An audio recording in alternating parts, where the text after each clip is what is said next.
Let us continue the topic meningitis. So yesterday we was discussing about definition and brief, anatomy and all. Today let us start with etiology. So for treating the meningitis patients, we have to select appropriate antibiotics. This depends upon the age of the patient because organism differs according to the age group. So let us see what are the age groups and which all organisms are the reason for developing meningitis. In neonates, that is for less than 1 month age group, we can see organisms such as Streptococcus agalactiae, gram-negative Enterics, Listeria monocytogenes. In this, Streptococcus agalactiae is the most common cause for developing meningitis in the neonates, and the second group is the 1 to 23 months, that is infants. We can see organisms such as Streptococcus pneumoniae, Neisseria meningitidis, Haemophilus influenza and Streptococcus agalactiae as the organisms. In the age group of 2 to 50 years, that is young adults, the most common organisms are Neisseria meningitidis and Streptococcus pneumoniae. In the older adults, that is above 50 years, organisms such as Streptococcus pneumoniae, Neisseria meningitidis, gram-negative Enterics and Listeria monocytogenes causes the development of meningitis. So this CNS infection is caused by a variety of these microorganisms. So in the previous years, that is in the older time, most of the meningitis was community acquired infections, but nowadays we can see there is increase in the number of nosocomial infection, that is hospital acquired meningitis is more common nowadays. So in previous years there were surveillance studies regarding bacterial meningitis incidence rate. So in US they conducted a surveillance study in 1986 and further a smaller study was conducted in 1995. In 1986, Haemophilus influenza was the most common identified cause of bacterial meningitis in the surveillance study, followed by Streptococcus pneumoniae and Neisseria meningitidis. Exactly after 5 years of the introduction of Hib vaccine, that is Haemophilus influenza type B conjugate vaccine, in 1995 they further conducted a surveillance study in that Streptococcus pneumoniae was the most common identified cause of bacterial meningitis, followed by Neisseria meningitidis and Listeria monocytogenes and Haemophilus influenza. So after the introduction of the Hib vaccine, we can see the incidence of invasive Haemophilus influenza infections was decreased by more than 90%. Now coming to the types of the meningitis. So there are 3 types of meningitis mainly: acute pyogenic, acute aseptic and chronic. Acute pyogenic means this is bacterial infection, and acute aseptic means viral meningitis, and chronic meningitis can be due to tuberculosis, spirochetes and cryptococcal infections.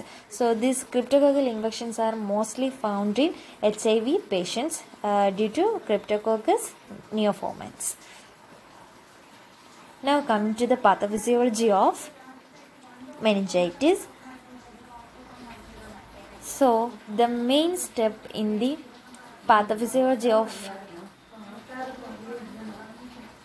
meningitis is the invasion of the microbes into the host, right? So these microbes, once enters the host body, the first step is to colonization in the nasopharyngeal area. So our first step is the nasopharyngeal colonization of the host. So in the nasopharyngeal secretions, we can see immunoglobulins such as secretory IgA in high concentrations. So this helps to inhibit the bacterial colonization, and some bacteria may have pili or fibrae structures. So this helps these bacteria to adhere to the mucosal cell surfaces. In this figure you can see the mucosal cells in the cubic shapes, and sometimes these microbes or bacteria may produce enzymes such as IgA proteases. This helps to prevent against our defense IgA immunoglobulins. So these microbes or bacteria fails our first line mucosal defense system and tries to enters to the circulatory system. So in this figure you can see the microbes can enter the circulatory system through transcellular way or intracellular way. Transcellular way means in between the through the cells, and intercellular means between the cells, that is through the junction of the cells. Now the second step is the migration to the circulatory system. These microbes are phagocytosed into the circulatory system. So this can be either through transcellular or intracellular, right? Now our microbes are in the circulatory system. So our third step is the survival in the circulatory system. The bacteria now must overcome our host defense system, right? So commonly the CNS pathogens will produce an extensive capsule. This is made up of polysaccharide, and this protects the bacteria from antibodies, complementary proteins mediated phagocytosis, right?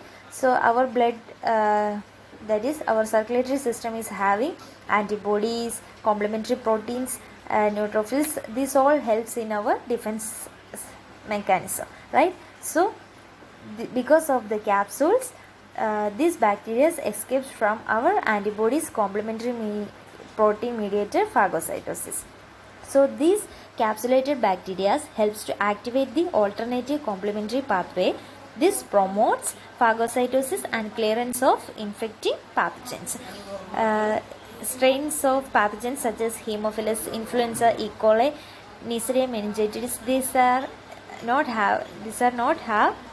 having any capsules, that is they lacks capsules. And if the bacteria are not encapsulated, they are eliminated easily from the circulatory system.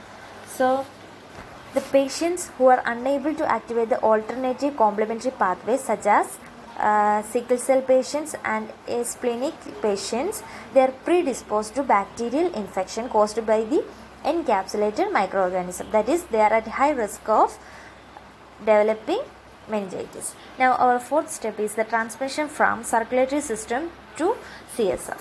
So the exact site and the mechanism of bacterial invasion into the CNS is unknown. So several studies suggest that invasion into the subarachnoid space of bacteria occurs by continuous exposure to the large bacterial inoculum. So bacteria with inoculum densities of at least 10⁻³ colony forming units per ml appears to be essential for subarachnoid space invasion. So approximately 10⁻³ colony forming units per ml are essential for invading of the bacterium into our subarachnoid space. So there are several sites for the bacterial invasion. The most plausible sites are the choroid plexus and or the cerebral microvasculature. So in this system, in this figure you can see the clear picture of the ventricular system. You can see the lateral ventricles, third ventricle, fourth ventricle and cerebral aqueduct, and you can also see the flow of CSF. Now the bacteria can move to the CSF through either choroid vessels or through the cerebral blood vessels, right? So first let us see how this bacteria moves to the CSF through the choroid vessels. The bacteria moves from the circulatory system to the through the choroid vessels to the CSF, and at the end you can see there is endothelial cells, and these bacteria passes the endothelial cells either transcellular or intracellular and jumps into the CSF. So another route is the cerebral blood vessel, right?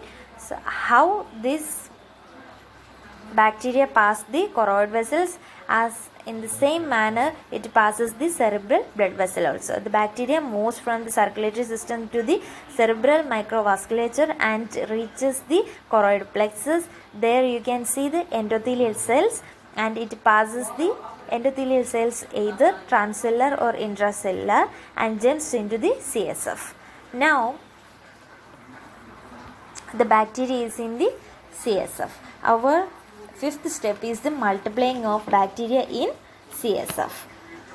So before going to bacteria's multiplication, let us briefly look into CSF's nature. So 80% of the CSF is produced within the third, fourth and lateral ventricles by the choroid plexus, right? So the CSF volume in the CNS is related to patient's age.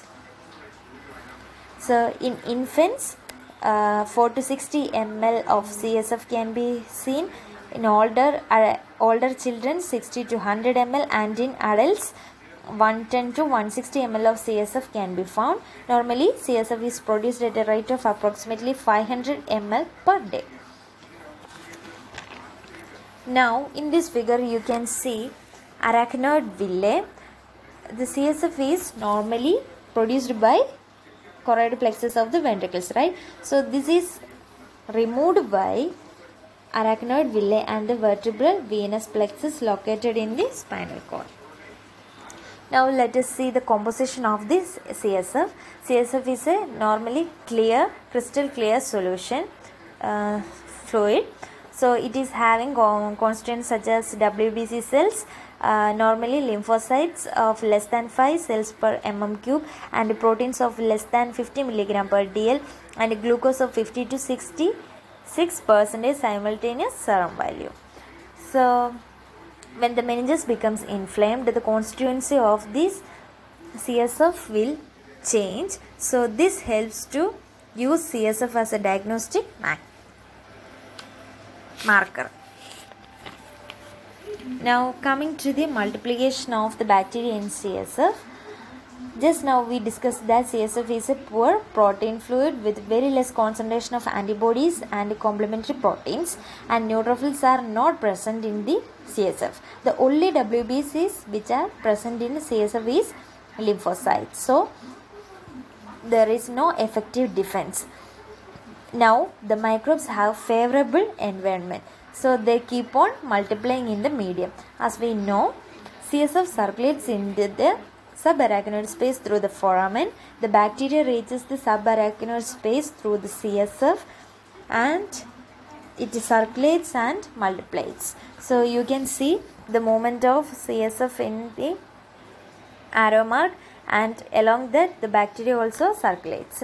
Now it just started to multiply. The actual problem arises when these bacteria begin to release its cell wall components as it undergoes lysis.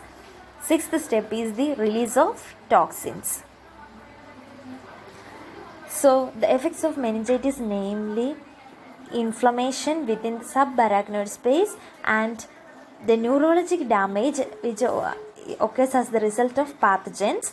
So the neurologic sequelae occurs due to the activation of the host inflammatory pathway which is induced by the pathogens or their products.